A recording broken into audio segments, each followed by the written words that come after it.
So Richard, congratulations to you. More chances to win throughout the week here on Manx Radio. Now, we've moved through to the sort of aviation end of the museum with Ivor, and we're now streaming this live on Facebook Live as well. Go and check it out at Manx Radio's Facebook page. Ivor, I won't mention the T word again because I can see your blood pressure rising.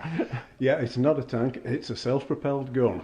Technical difference, tanks run on tracks and self-propelled guns run usually on wheels, apart from the ones that run on tracks, but let's not get on. Yeah, I'll accept that I was wrong and we'll move on from that. Self-propelled gun, yeah. Now, looking around the boards here, I mean, for a start, this is impressive. This is quite an imposing exhibit in the museum. When you walk through a lot of the galleries that have equally as impressive but more small-scale exhibits, and then this greets you. This is something you must be very proud of. Well, yeah, this is what has really got the sort of wow factor, and when we get a school group around the museum and they come into this section and see it, there's always a chorus of, wow, it's a tank! So I've given up trying to put them right. It's a tank for their purposes. So yeah, it is an impressive exhibit, and we've got the Manx Lottery Trust to thank for helping us finance it way back in 2009. It's a rare thing. I think there are 5 of these left in the world, and it's the type of vehicle that the Manx Regiment used in World War II.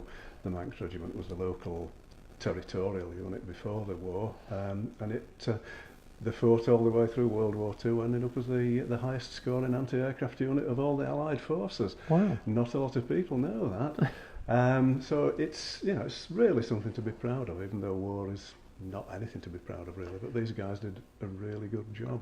Now let's talk about the self-propelled gun itself, because it's in absolutely mint condition now. This, I can imagine, is not the way you found it. So tell me the story about how it was restored and brought here. Okay, well it was restored by a guy in England.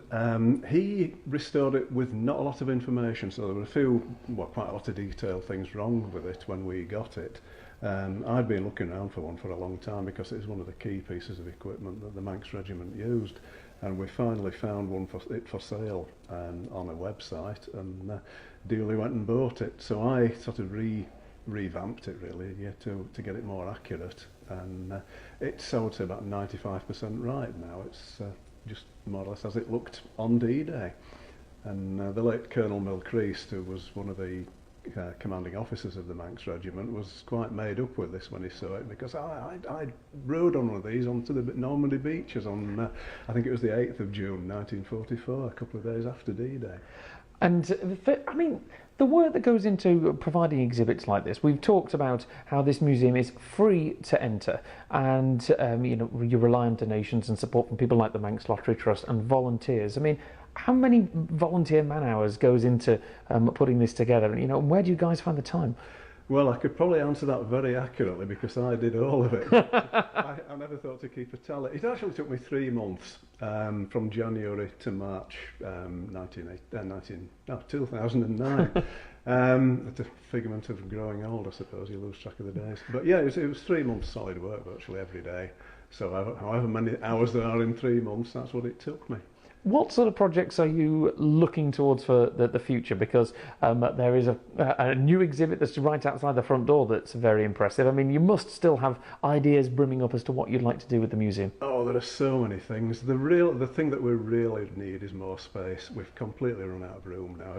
Every space is full. You open a cupboard, stuff falls out of it. And it's all stuff that's in storage. We need to get it on display because the stories are so interesting. Individual projects, the aeroplane nose that we've got just outside is going to come into the museum. We've worked out that we can accommodate it in here by juggling some of the existing displays. Future projects, we've got a 6-wheel gun tractor for the other Bofors gun that we own. That's in the pipeline. I don't know when that'll get restored, when I get around to it, I suppose. But yeah, there's tons and tons of projects, and we need all the help we can get really. Volunteer-wise, finance-wise, we can really make this place fly. Sorry about the pun. That was a fantastic pun, crikey. Beth Espy must be your scriptwriter. If you want to actually see the self-propelled gun, we have got a Facebook Live video that is currently underway, and you'll be able to catch up with that on the manxradio.com portal, and you'll also find it on our Facebook page. You can have a bit of a virtual look at the museum. There's plenty of videos on there. And the museum itself, even better, come and see it. It's open at the weekends at the moment from 10 till 4? 4:30. 10 till 4:30 though, at the weekends throughout the winter. We're going to be discussing chatting more about something you might have noticed as you drive past the museum every day that has wings and 3 legs on the tail a little later on. But right now,